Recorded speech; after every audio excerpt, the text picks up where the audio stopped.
बच्चों, मैं कविता government primary school sector 9 से। कैसे हो आप सब? उम्मीद करती हूँ कि आप सब अपने अपने घर पर ठीक होंगे। तो हम लेसन कर रहे थे शिक्षा का पहला पाठ स्वच्छता, ईवीएस की बुक क्लास 5th का लेसन नंबर 3। इसमें हम पेज नंबर 19 पे आएंगे। तो सभी अपनी अपनी बुक का पेज नंबर 19 निकाल लें और साथ में एक पेंसिल भी रखें। ठीक है, अगर कुछ अंडरलाइन करवाना होगा तो मैं करवाऊंगी, जो तुम्हारे लिए इम्पॉर्टेंट होगा। ओके, तो अब स्टार्ट करते हैं। जैसा कि सबसे पहले लिखा हुआ है, कोई भी काम छोटा या बड़ा नहीं होता। तो ये बिल्कुल सही बात है कि कोई भी काम, जो भी हम काम कर रहे हैं, उसको हम ये सोच के ना करें कि ये छोटा काम है या बड़ा काम है। काम तो काम ही है, उसको रूप दे देना कि छोटे या बड़े का, वो बहुत गलत है।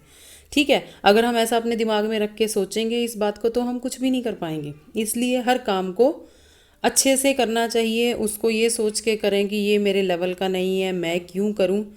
तो ये ऐसी सोच हमने नहीं रखनी। अगला क्वेश्चन है कि शौचालय, नालियाँ और सीवरेज साफ करने के काम को तुम कैसा समझते हो?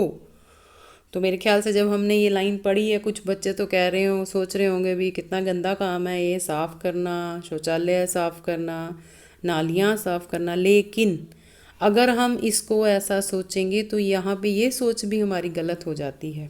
क्यों गलत हो जाती है? अब इसका आंसर ये रहेगा कि अगर ये काम ना किए जाएं जिन लोगों ने ये करने हैं, तो उसका हमारी ज़िंदगी के ऊपर बहुत ज़्यादा इफ़ेक्ट पड़ेगा। कैसे इफ़ेक्ट पड़ेगा? मान लो जो ये काम कर रहे हैं वो नालियाँ साफ़ नहीं करते या शौचालय साफ़ नहीं करते, तो सबसे पहली बात ये आती है कि बीमारी फैलती है। और दूसरी बात, इससे क्या होता है कि अगर नालियाँ साफ़ नहीं होंगी, जब बारिश का मौसम आता है, जैसा कि अब चल रहा है, बारिश डेली आ रही है, तो बारिश के पानी, जो बारिश का पानी है वो भी तो कहीं ना कहीं निकलेगा ना। अगर नालियाँ भरी रहेंगी, गंदगी से भरी रहेंगी, तो वो पानी कहाँ से निकलेगा? उसके चलते क्या होगा कि वही गंदा पानी हाँ पूरी सड़कों पे फैल जाएगा, गली मोहल्लों में फैल जाएगा। उसकी वजह से क्या होगा? बीमारियां फैलेंगी। और जब हम उस गंदे पानी से निकल के जाएंगे, तो कई बारी क्या होता है, कुछ लोगों को उससे इन्फेक्शन भी हो जाता है। मतलब गंदा पानी जहाँ जहाँ पे हमें लगेगा, कईयों को उससे स्किन की प्रॉब्लम हो जाती है। ठीक है ना? तो ये सब काम का होना बहुत ज़रूरी है और इसको गलत नहीं समझना चाहिए, और ना ही उन लोगों को गलत समझना चाहिए जो ये काम करते हैं। ठीक है, तो आगे है अपना काम सबका काम। अब यहाँ पे देखो क्या दिखाया जा रहा है। अगर तुम अपने लेफ़्ट साइड में देखोगे तो लेफ़्ट साइड में हमें कक्षा कक्ष दिखाया गया है और राइट साइड में बस अड्डा दिखाया गया है। ठीक है, कक्षा कक्ष को साफ करने की जिम्मेदारी हम सब बच्चों की होनी चाहिए। ठीक है, और बस अड्डे को साफ़ करने की जिम्मेवारी भी हमारी होनी चाहिए, क्योंकि अगर हम वहाँ पे किसी चीज़ को खा रहे हैं, उसका खाली पैकेट है, तो उसको डस्टबिन में डालें। डस्टबिन बस स्टैंड पे, बस अड्डे पे बने हुए होते हैं। उसके बाद क्या आ जाता है, सेंटर में जो पिक्चर दिखाई जा रही है वो शौचालय की है। इसको भी हम साफ़ रखने में मदद कर सकते हैं। कैसे कर सकते हैं? जब हमने शौचालय में जाके उसको यूज़ किया है, तो वहाँ पे प्रॉपर तरीके से पानी डाला जाए। ठीक है, इसमें हम ऐसे मदद को कर सकते हैं। उसके बाद आपके लेफ्ट में दिखाई दे रही है गली। गली देखो कितनी साफ़ सुथरी है, जिसमें से वो एक बच्चा जा रहा है। और आपके राइट साइड में सड़क का किनारा दिखाया गया, कितनी गंदगी है वहाँ पे। वो गंदगी किसने फैलाई है? हमारे द्वारा ही फैलाई गई है। ठीक है, और उसके चलते क्या है, अगर पिक्चर को थोड़ा सा और तुम ध्यान से देखोगे तो यहाँ पे एक जानवर भी नज़र आ रहा है, पिग है ना, सुअर जिसको हम बोलते हैं। तो ये गंदगी को फैला, और ज़्यादा इससे गंदगी फैल रही है। ठीक है ना, क्योंकि वो गंदगी में मुंह मार रहा है और कहीं ना कहीं और भी जाके वो करेगा, तो फिर उससे क्या हो जाएगा, गंदगी और फैलेगी।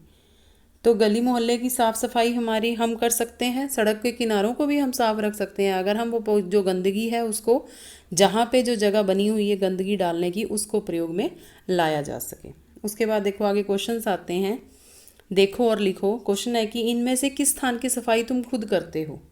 अब ये जो ऊपर पिक्चर्स हमें दिखाई गई हैं, कि इसकी हम किस किस की सफाई, अपनी क्लास की हम कर सकते हैं, गली मोहल्लों के आसपास की कर सकते हैं, सड़क किनारे पे भी हम गंद नहीं फैला सकते, वहाँ पे भी हम एक तरह से साफ़ करने का काम कर सकते हैं, शौचालय भी हम साफ़ रख सकते हैं जब हमने उसको यूज़ किया, जैसा मैंने पहले बताया है। उसके बाद बस अड्डे की साफ़ सफाई भी कर सकते हैं। नेक्स्ट क्वेश्चन आता है, किस किस स्थान की सफाई कोई और करता है?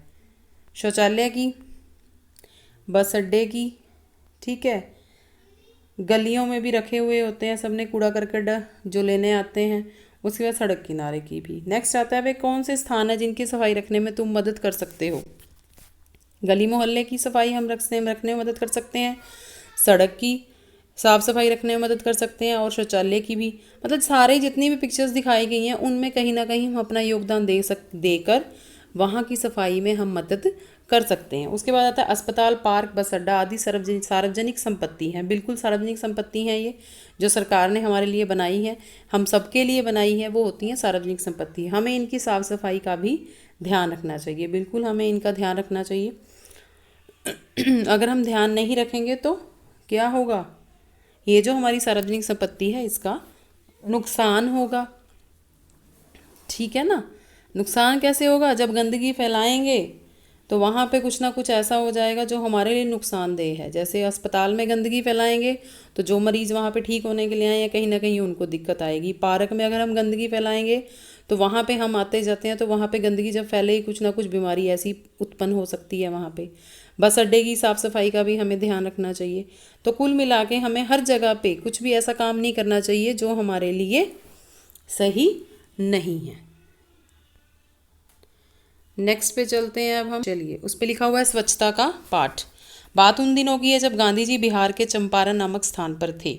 बिहार में चंपारण नामक जगह है, उसके बारे में बात की जा रही है। उन्होंने स्वयं सेवकों से आसपास के गांवों में स्कूल खोलने में चलाने को कहा। एक दिन गांधी जी ने कस्तूरबा से कहा, तुम भी बच्चों के लिए स्कूल क्यों नहीं खोल लेती। कस्तूरबा कौन है, गांधी जी की पत्नी। बा बोली, मैं यहाँ स्कूल खोलकर क्या करूँगी, क्या मैं उन्हें गुजराती से पढ़ाऊँगी। अब उनको गुजराती आती है, ठीक है, हिंदी में वो नहीं पढ़ा सकती हैं। ये वो बात कह रही हैं यहाँ पे कि क्या मैं उन्हें गुजराती में पढ़ाऊँ, मैं उनकी भाषा नहीं जानती ना समझती, मैं तो उनसे बात तक नहीं कर सकती। फिर गांधी जी देखो क्या बोल रहे हैं कस्तूरबा जी को, किसी भी बच्चे की शिक्षा का पहला पाठ स्वच्छता का है। तुम बच्चों की आंखों और दांतों की जांच करो, उन्हें नहलाओ, बच्चों में स्वच्छता की आदतें डालो। यह शिक्षा किसी भी शिक्षा से कम महत्वपूर्ण नहीं है। तुम आज से ही अपना काम शुरू कर दो। इस तरह बा ने पहले पाठ के रूप में स्वच्छता का पाठ पढ़ाते हुए अपने स्कूल का आरंभ किया।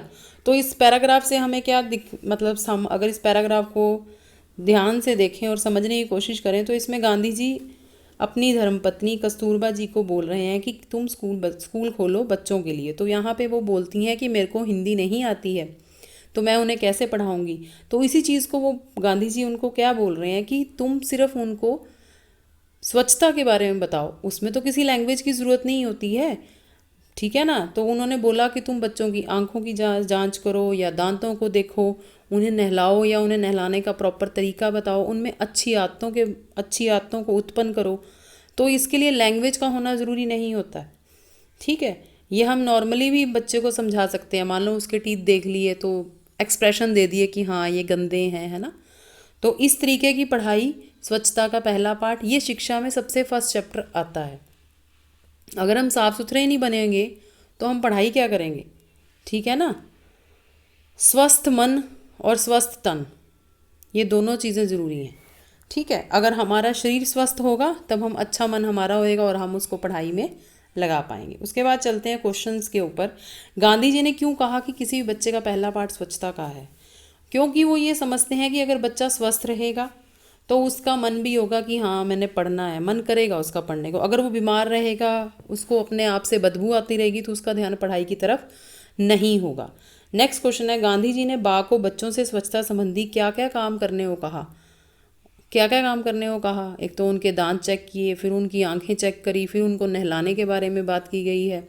तो ये सब अच्छी आदतों में आ जाती है ना, स्वच्छता से संबंधित आदतें हो गई, ठीक है। उसके बाद आता है, यदि तुम कस्तूरबा के स्कूल में पढ़ते तो स्वच्छता संबंधी किन किन बातों का ध्यान रखते। बिल्कुल जो इनके बारे में वो ऊपर बोल रहे हैं कि दांतों की सफाई, आँखों की सफाई, नहाने के बारे में और अपने आप को कैसे साफ़ सुथरा रखना है, हम भी इन सब बातों का ध्यान रखते।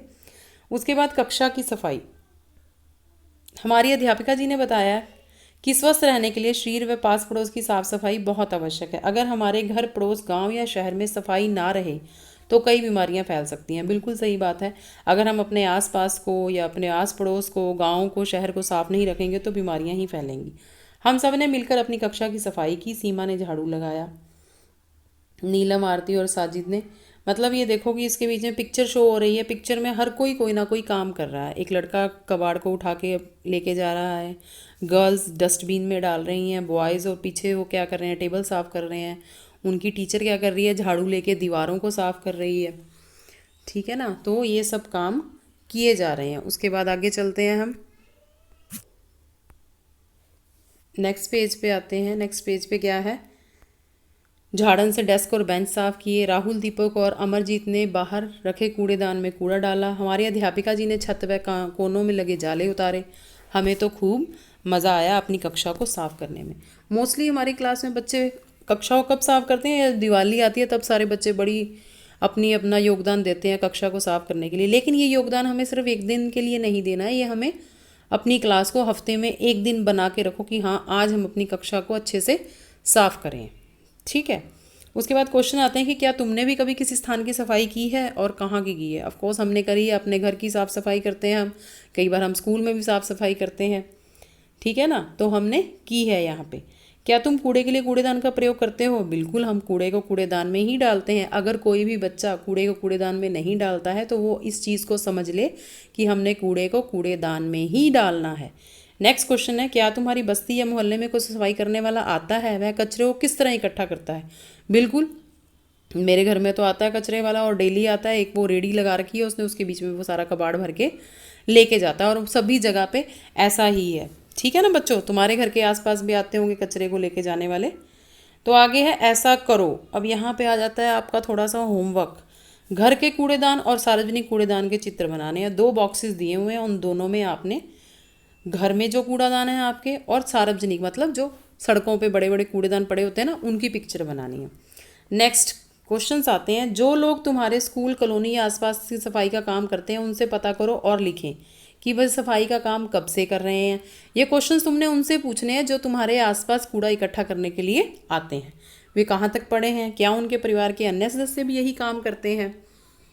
तो ये क्वेश्चंस उनसे आपने पूछ के लिखने हैं। नेक्स्ट आता है, उन्हें यह काम करने में क्या क्या कठिनाइयाँ आती हैं, क्या वे अपने काम से खुश हैं, क्या वे चाहते हैं कि उनके बच्चे भी बड़े होकर यही काम करें। इन क्वेश्चंस के आंसर तुमने उनसे पूछ के लिखने हैं। उसके बाद आता है सही गलत। हमें कूड़ा कूड़ेदान में नहीं डालना चाहिए, बिल्कुल गलत, हमें कूड़ा कूड़ेदान में ही डालना चाहिए। तो इसके आगे क्रॉस का साइन लगा देंगे हम। स्वस्थ रहने के लिए साफ़ सफाई बहुत आवश्यक है। यस, अगर हमने अपने आप को ठीक रखना है तो हमें साफ़ सफाई का ध्यान देना पड़ेगा। तो इसके आगे हम सही का निशान लगा देंगे। कूड़ा फैलाना अच्छी बात है, ये हम सब जानते हैं कि कूड़ा फैलाना बहुत गंदी बात है। तो इसके आगे भी क्या आ जाएगा, क्रॉस। अपने गांव या शहर की साफ़ सफाई हम सबकी जिम्मेदारी है, बिल्कुल सही।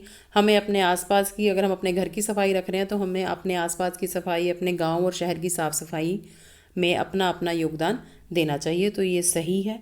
नालियाँ या सीवर साफ़ करना ज़रूरी नहीं है, गलत। इनकी सफाई भी बहुत ज़रूरी है, क्योंकि अगर इनकी सफाई नहीं होगी तो बारिश के मौसम में बहुत ज़्यादा दिक्कतें आती हैं। नेक्स्ट क्वेश्चन है, कुछ महापुरुषों के जीवन से संबंधित प्रेरक प्रसंग पढ़ो। कोई 2 प्रसंग अपनी कॉपी में लिखो।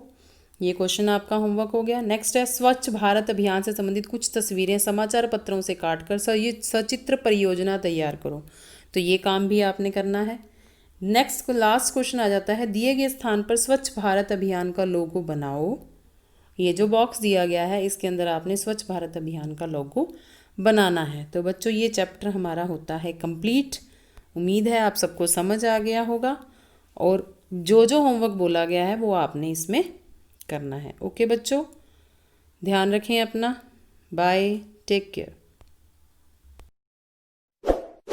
इस वीडियो को लाइक करें, हमारे चैनल को सब्सक्राइब कर बेल आइकन जरूर प्रेस करें